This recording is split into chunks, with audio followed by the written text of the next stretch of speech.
What's up YouTube, Scotty from CT Charger here. Today we're going to do a video on tire paint. Got some new tires and it's a lot easier painting them before they're on the car. So I'm going to show you what type of material to use, how to clean the tires, stuff like that. So stick around, it's going to be a good one. Tomorrow morning's rush hour may bring skies will rapidly cloud up later tonight and a period of snow and flurries will develop.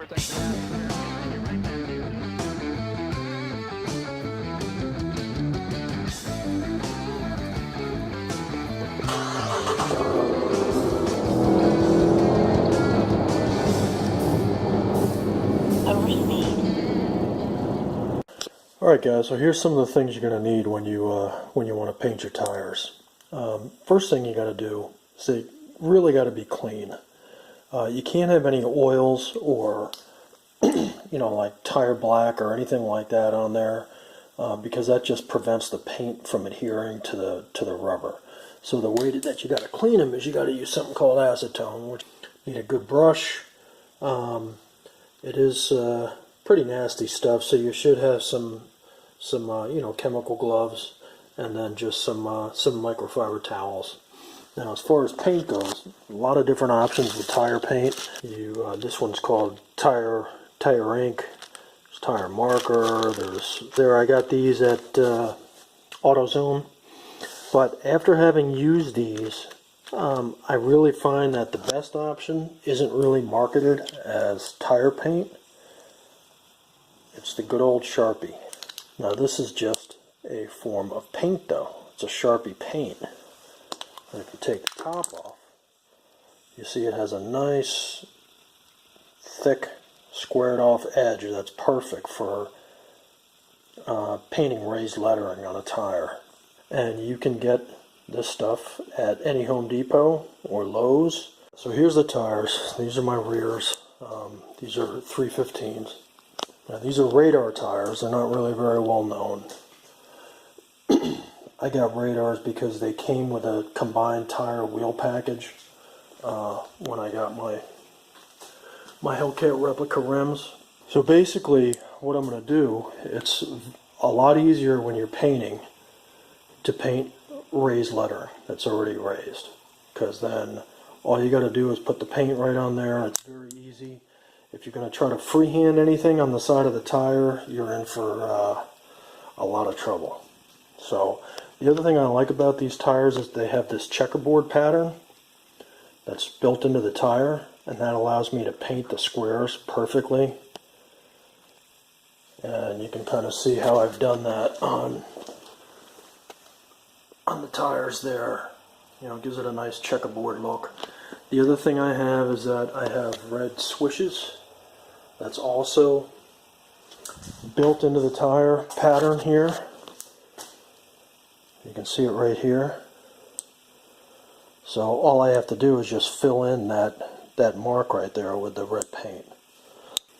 I'm going to start cleaning now. Okay, so you want to put the acetone on the sections that you want to clean. You really don't need to clean the entire tire if you're not planning on painting the entire tire. So I'm just going to clean the section here and some of the checkerboard out to the edge where I'm going to paint to. And you can also put some on the brush. I'm doing this with the wrong hand. So what the acetone does is it raises all the oils out of the rubber.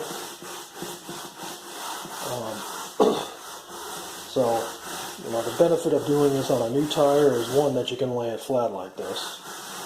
And second is that they haven't had a chance to accumulate a lot of oils with tire paint and stuff like that. So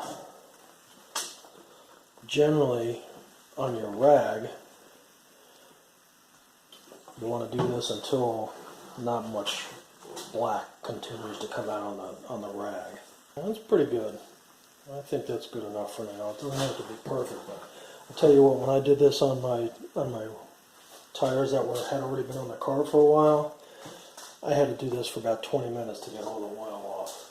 Okay, so all of these tire paints, including the Sharpie, require that you shake them up, just like a bottle of or a can of spray paint. Now, the other thing that helps when you're using this is just have some type of flat piece of cardboard or wood, because the way that the paint comes out of these is that you actually push down on the tip. Alright, you can see how the tip goes down right there. That allows the paint to come around the edge of the tip and go to the end. And then you can also build up a little bit of paint on here that you can kind of touch with. So let's start. I'm going to start on the R here. Now you see how this goes in nice flat strokes.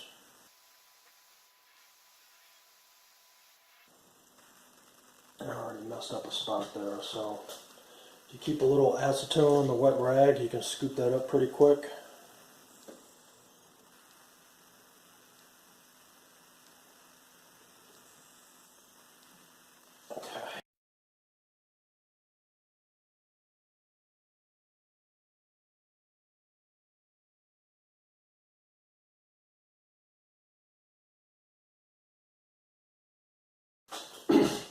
So again, the big square point on this really makes it easy for these checkerboards.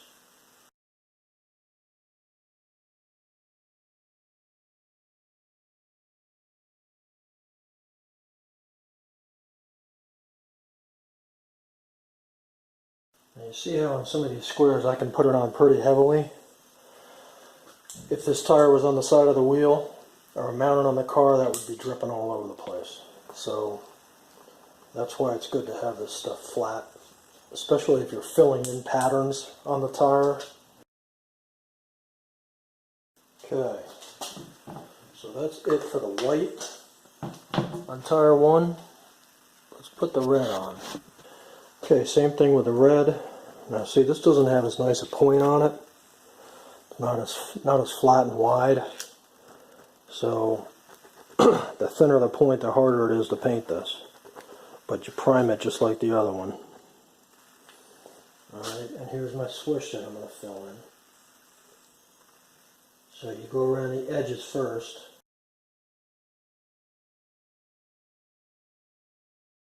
Alright, now this other swoosh is tough because it's got raised lettering in it. It's right here. So that means I got to go over and around and through that raised lettering, which is a pain. But you start around the outside again. Okay, it's about as good as you're going to get on that. So, as far as drying, you want to let this stuff sit overnight. And really, after about an hour, if you want to go around and put another coat on, especially on the white, which tends to streak and you see the black coming through, then you can do that. But you don't want to go through a car wash or something like that, or put any type of tire bright on them or anything like that until they're dry after about, overnight. As far as cleaning them, you really just got to take soap and water to them. You got to be really careful about using any type of a tire cleaner because it's going to strip the paint right off. Guys, so there's the finished product. So, don't worry if you go over the lines a little bit, and nobody's going to see it from 20 feet away. But that's it.